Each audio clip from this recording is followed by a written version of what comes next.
والدین کے ساتھ احسان کرنا شریعت اسلامی کے اہم ترین فرائض میں سے ایک بہترین فرض ہے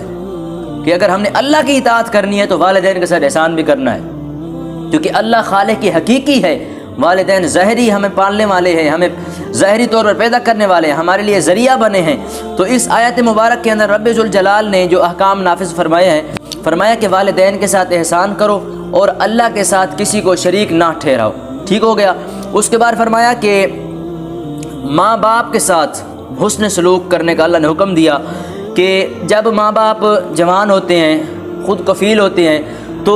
وہ اپنی ضروریات کو پورا کرتے ہیں، وہ اپنی خواہشات کو، اپنے مسائل کو، اپنی ضروریات کو، اپنے جو بھی ذریعے ہیں وہ اپنے خود انہیں پورا کرتے ہیں، طاقت رکھتے ہیں، ان کے پاس اتنی قوت ہوتی ہے، بلکہ وہ اپنی اولادوں کو بھی پالتے ہیں۔ جب وہ جوان ہوتے ہیں، ان کی جوانی ہوتی ہے، جب وہ کچھ کر سکتے ہیں تو وہ اپنے کچھ کرنے کے لیے